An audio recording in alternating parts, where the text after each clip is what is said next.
Soyez les bienvenus sur le plateau télé des Journées francophones de radiologie, édition 2022.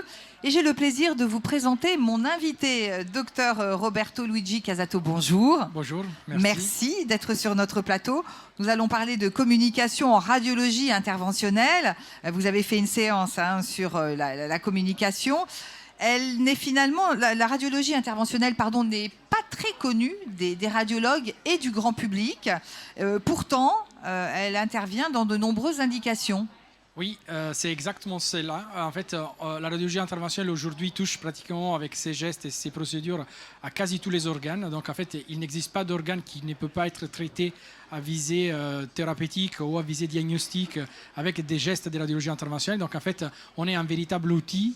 On est un atout très important donc, au sein des hôpitaux.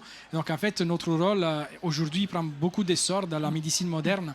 Donc en fait, aujourd'hui, je pense qu'il faudrait faire en sorte que notre spécialité soit la plus connue, un peu plus connue auprès du grand public et aussi surtout auprès de notre confrères parce qu'en fait, on peut les aider dans tout un tas des conditions cliniques dans lesquelles aujourd'hui ils sont coincés. Lesquels, par exemple? Vous pouvez nous donner 2 ou 3 cas? Dans le domaine de l'oncologie, surtout, on développe de plus en plus des gestes. Par exemple, dans la prise en charge de la douleur en oncologie, on sait que c'est des patients qui ont suivant mal, c'est des douleurs chroniques, très mal adressées par les traitements médicaux. Donc, par exemple, dans la prise en charge de la douleur en oncologie interventionnelle, on peut faire beaucoup.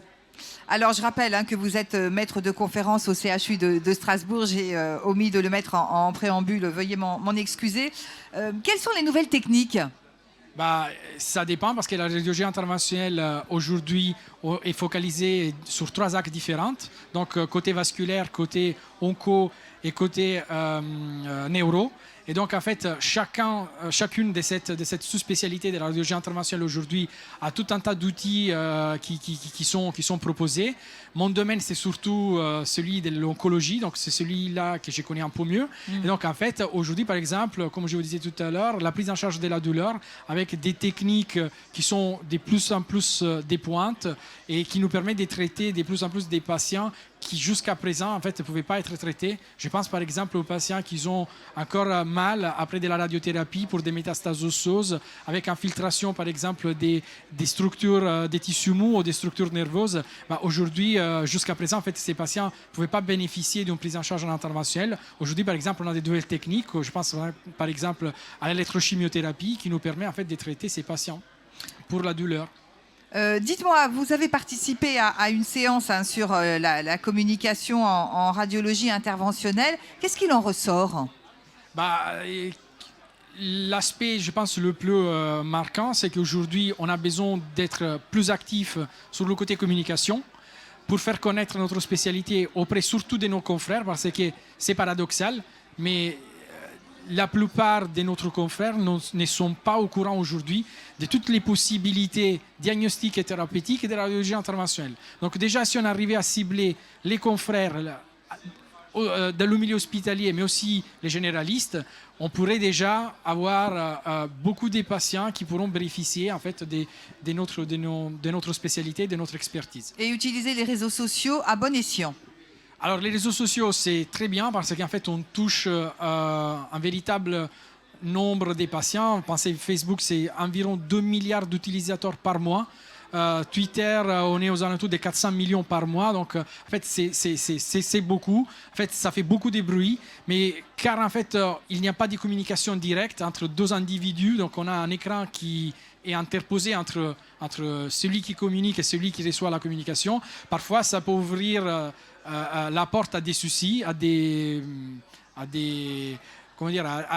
problèmes de communication. Et donc, en fait, je pense que c'est des outils à utiliser, clairement, mais il faut les utiliser dans des bonnes conditions, avec probablement des équipes de communication au sein des sociétés savantes. Voilà, vous appuyez sur les sociétés savantes. Voilà, parce qu'en fait, c'est une modalité de communication, entre guillemets, sécurisée. Le contenu est sécurisé et screené par celui qui propose le contenu et par l'équipe de communication, donc par des professionnels de la communication. Et en plus, en fait, on se met à l'abri, quand on communique au nom d'une société savante, on se met à l'abri de certains bagarres qu'il peut y avoir avec des autres sociétés savantes ou éviter des malentendus avec des patients. Et vous sentez vos confrères très à l'écoute alors lors de cette session? Ils étaient très à l'écoute. En fait, c'était une séance dans laquelle on avait aussi des invités hors radiologie. Donc, on avait des oncologues et des patients, donc des associations des patients.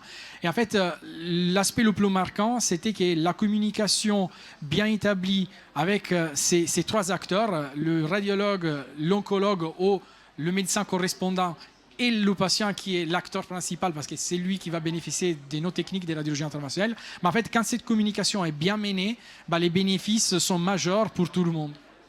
Eh en tout cas, merci beaucoup d'être venu sur notre plateau pour nous en parler. Merci beaucoup. Merci à vous pour l'invitation. Bon après-midi et bon congrès. Merci beaucoup. Quant à moi, je vous remercie de nous avoir suivis et puis restez avec nous, d'autres entretiens suivent.